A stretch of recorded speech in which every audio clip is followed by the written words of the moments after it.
वृंदावन में एक भक्त रहते थे और वे भक्त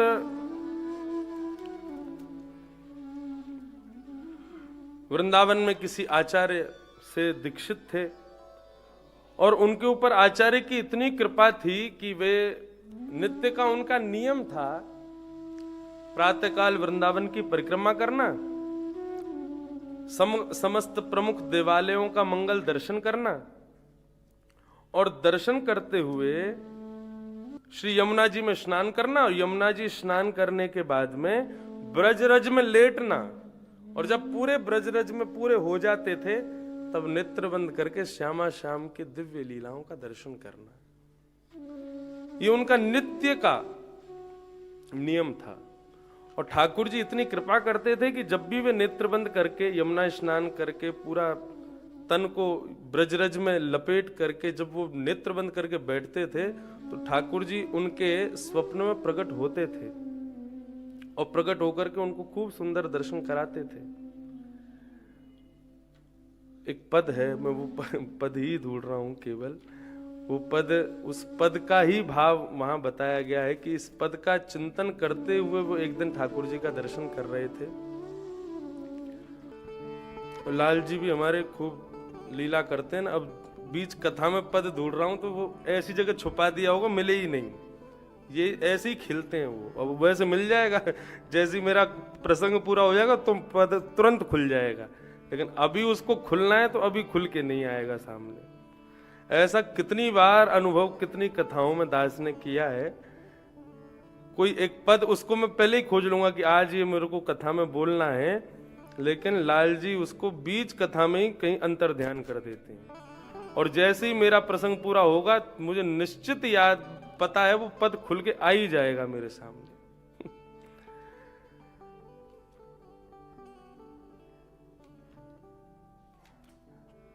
जय हो, अब मिलेगा बाद में। तो वो दर्शन कर रहे थे ठाकुर जी के सुंदर स्वरूप का और स्वरूप में दर्शन किस भाव का कर रहे थे, नेत्र बंद करके बैठे थे और नेत्रों में दर्शन कर रहे थे कि श्यामा श्याम दोनों बैठे हैं और लीला कर रहे हैं। लीला में क्या कर रहे हैं, आज ठाकुर जी एक आरसी लेकर के आए हैं और आरसी सामने रख करके दोनों श्यामा श्याम उसमें अपने मुखमंडल को देख रहे हैं और मुखमंडल में देखते हुए विचार कर रहे हैं।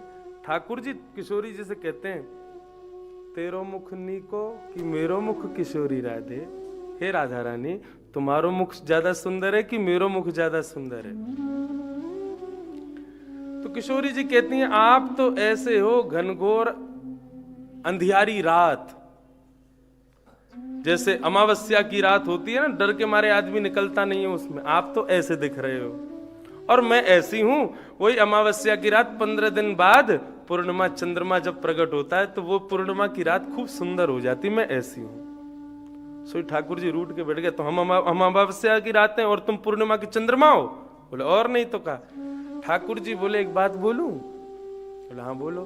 तुम भले ही पूर्णिमा की चंद्रमा हो, लेकिन यदि रात ना होवे ना तो चंद्रमा दिखेऊ ना है, यदि मैं ना होंगे तो तुम दिखोगी ना।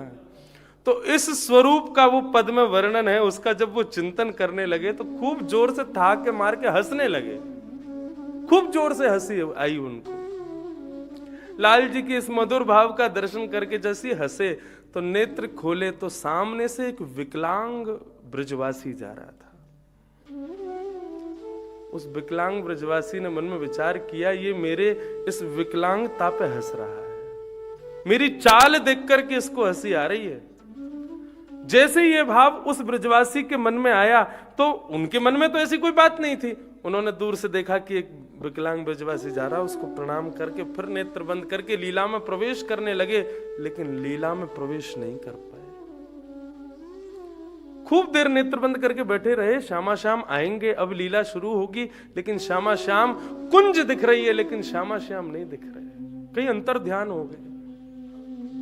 अपने मानसी भाव से कुंज की लता गुल्मों में खोजने लगे, हे प्रभु तुम कहां हो, हे लाल जी, हे किशोरी जी कहां हो।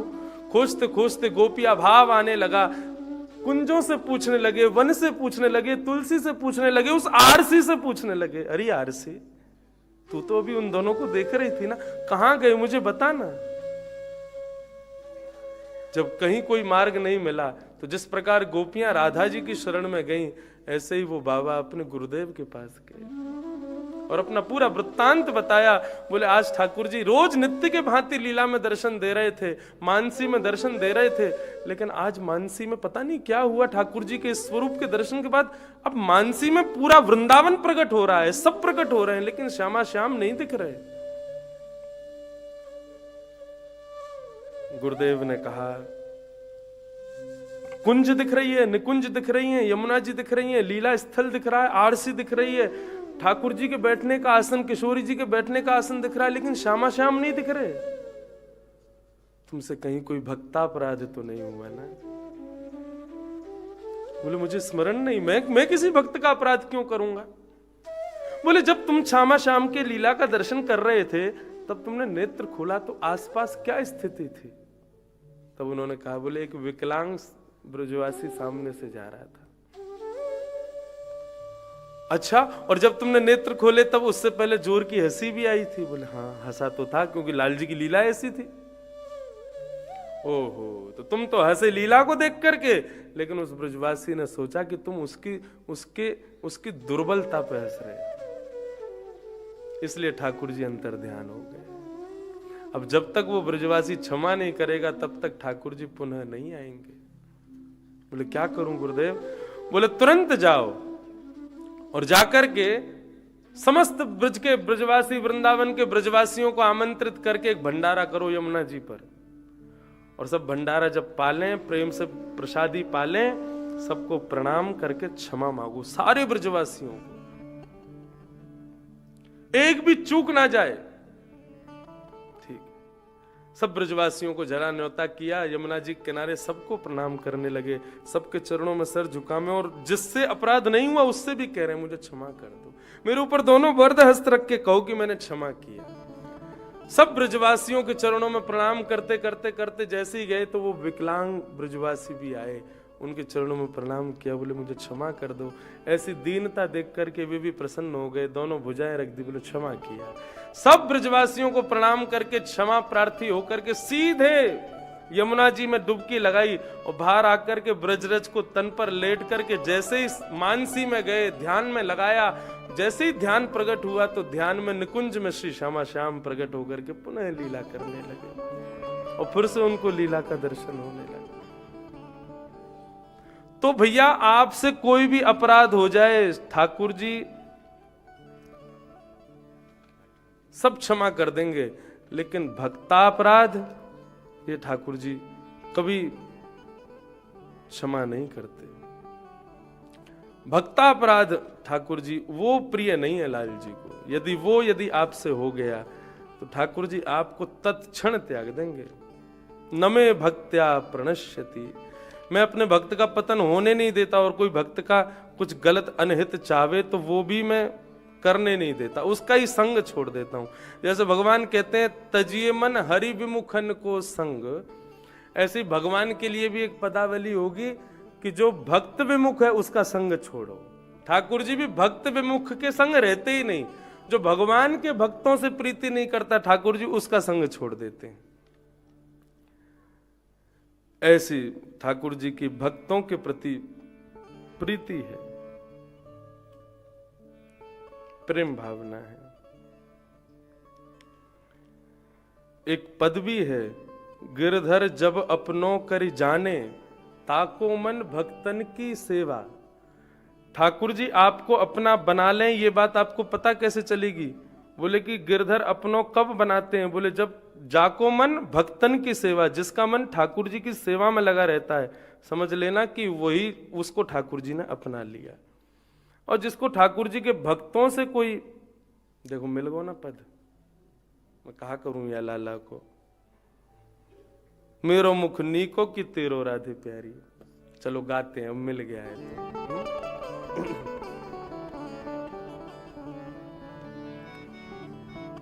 मेरो मुख नीको की तेरो राधे प्यारी, मेरो मुख नीको की तेरो राधे प्यारी,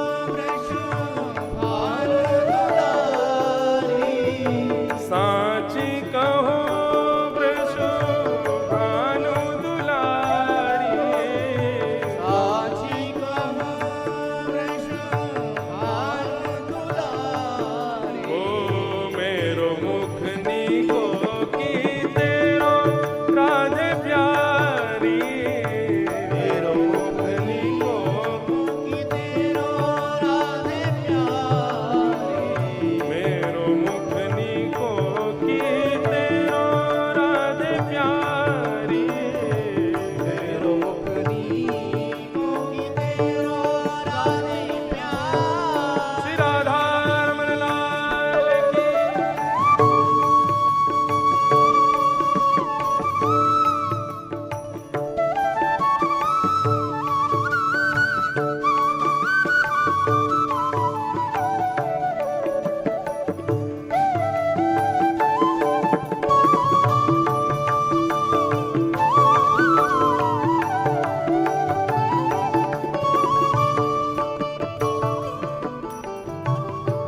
तुम हो नंद जू के छैल छबीले, तुम हो नंद जू के छैल छबीले। मनी मन में मत गाओ, ये ठाकुर जी के सुंदर पदावलियां, इनको सुन करके लाल जी रीझ जाते हैं। अब हम ये पद गा रहे हैं तो निश्चित ही पीछे लाल जी दर्पण ही देख रहे होंगे किशोरी जी के संग में, इसलिए भाव से पूर्ण अपने मनोभाव को प्रकट करते हुए उस स्वरूप का दर्शन करते हुए गाओ। किशोरी जी कह रही हैं, तुम हो नंद जू के छैल छबीले, तुम हो नंद जू के छैल छबीले।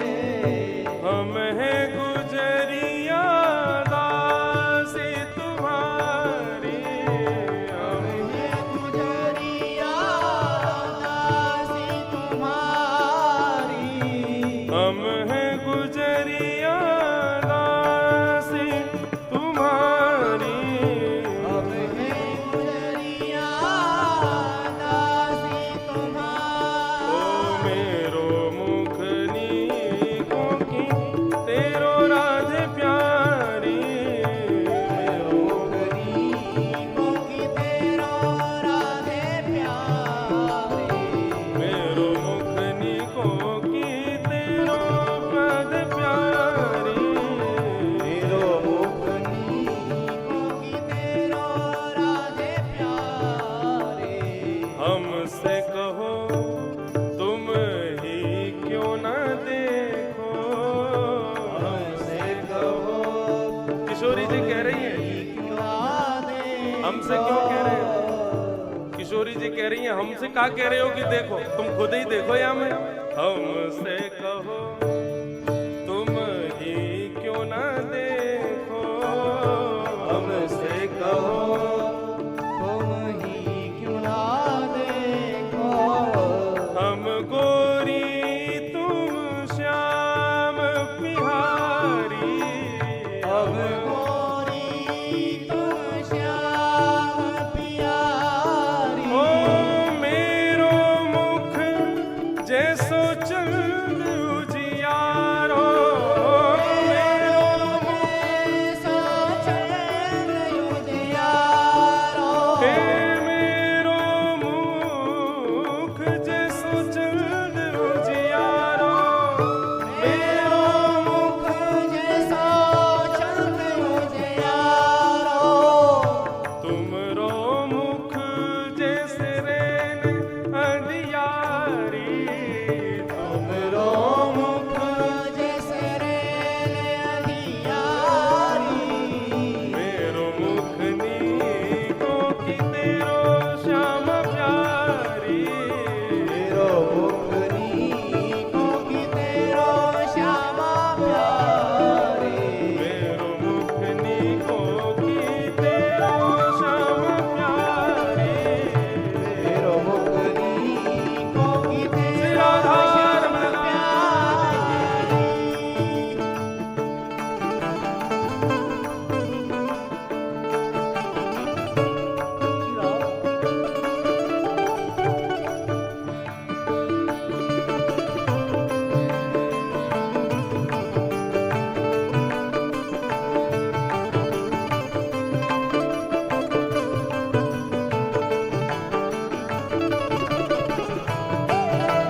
किशोरी जी ने जब ये भाव कहा, हम तो पूर्णिमा के चंद्रमा जैसी हैं और तुम तो बिल्कुल रैन अंधियारी जैसे हो, अंधेरे हो।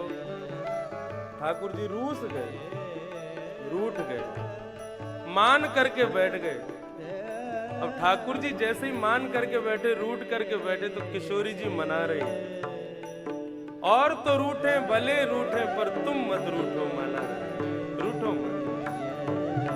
ठाकुर जी जैसे ही रूठ गए तो फिर किशोरी जी उनको मना रही हैं। कितने सुंदर भाव कह रही हैं, क्या कह रही हैं?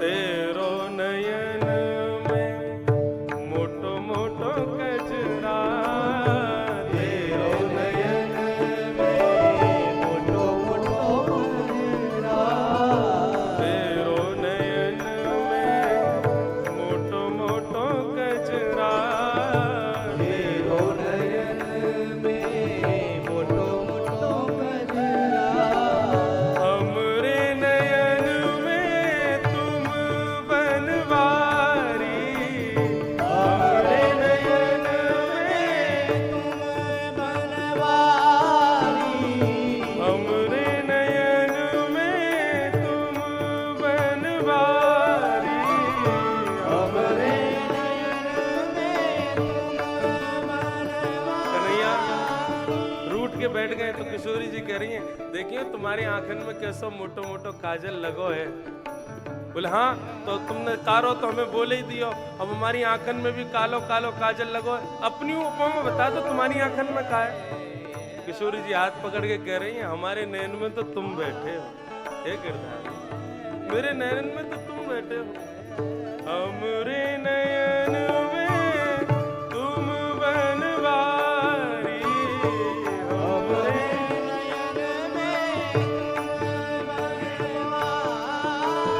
तुम तो नख पर गिरवर धारो,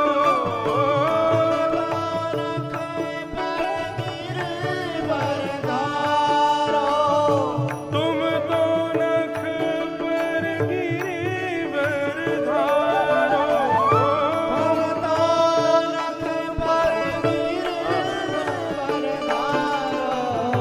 हम पुरधार रहे गिरधारी, हम पुरधार रहे। हे कन्हैया, तुमने तो नख पे गिरिराज जी धारण किए, तुम्हारी तो इतनी महान प्रताप है तुम्हारो, लेकिन तुमसे भी ज्यादा प्रतापी हम हैं। ठाकुर जी बोले, तुम कैसे प्रतापी भाई? बोले तुमने नख पे गिरिराज जी धारण किए? बोले हाँ। बोले हमने हृदय में गिरवरधारी धारण किए हो। हाँ। तुम तो नख पे गिरिवर धारो,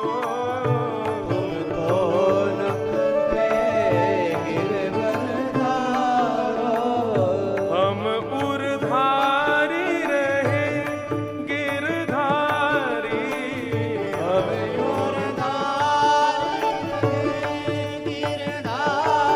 हे सूर श्याम या छवि की शोभा,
भक्त अपराध ठाकुर जी सहन नहीं करते। भगवत अपराध क्षमा कर देते हैं लाल जी, लेकिन अपने किसी वैष्णव भक्त का अपराध ठाकुर जी क्षमा नहीं करते।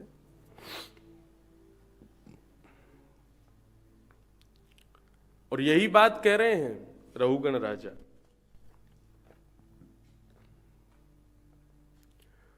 मैं किसी से नहीं डरता, लेकिन किसी वैष्णव विद्वान ब्राह्मण का मुझसे अपराध हो जाए, मैं केवल उससे डरता हूं।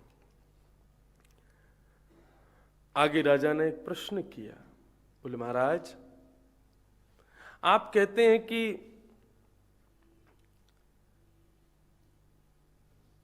दंड शरीर को लगता है, मोटा शरीर होता है, पीड़ा शरीर को होती है, सोता शरीर है, जागता शरीर है, सब शरीर की क्रियाएं हैं, आत्मा को कुछ नहीं होता।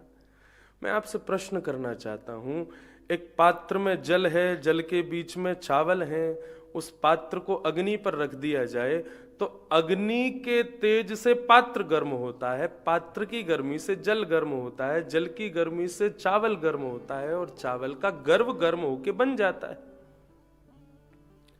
ठीक उसी प्रकार यदि हमको किसी प्रकार से किसी ने प्रहार यदि हमारे हाथ पर किया तो पहला कष्ट त्वचा को होगा, फिर मांस को होगा, फिर अस्थि को होगा।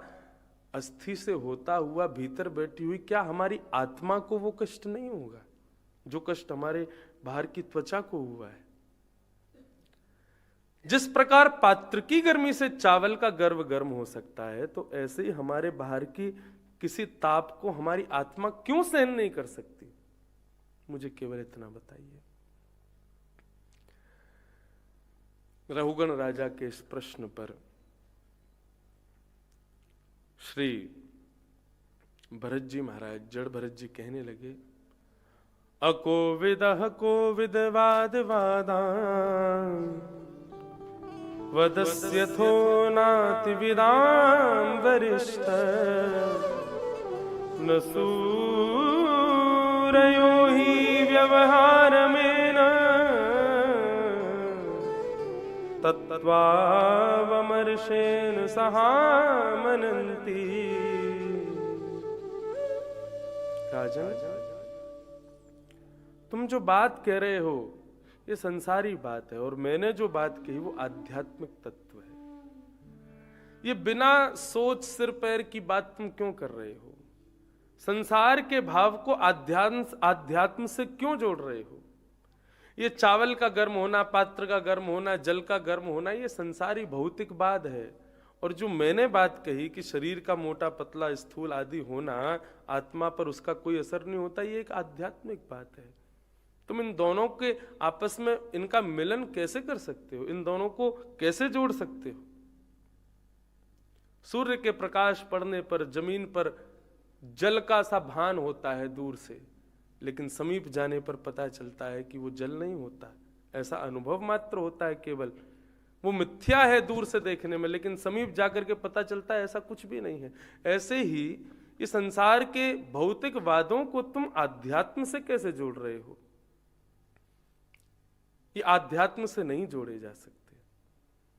तुमको यदि इस प्रकार से इतना गूढ़ रहस्य समझना है तो उसके लिए बिना महत पाद रजोभिषेकम, जब तक महान पुरुषों के चरण रज तुमको प्राप्त नहीं होगी, जब तक गुरुजनों का आशीष तुमको प्राप्त नहीं होगा, इन सदग्रंथों की कृपावंत दृष्टि तुम पर नहीं पड़ेगी, ये सदज्ञान तुमको नहीं मिलेगा। राजन, तुम भरत जी रहुगण राजा, तुम रोज जाते हो कपिल देव के आश्रम सदज्ञान प्राप्ति के लिए, लेकिन वहां जाकर के यदि कुछ इस प्रकार से उस ग्रंथ की कृपा, गुरुजनों की कृपा आकांक्षा से वहां पर जाओगे तो तुमको निश्चित ही ये ज्ञान एक दिन प्राप्त हो जाएगा।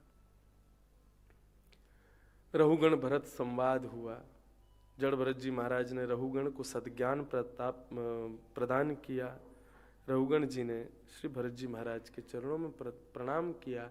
इस प्रकार श्री जड़ भरत जी का प्रसंग श्रीमद् भागवत के पंचम स्कंद में यहाँ पर वर्णन किया गया।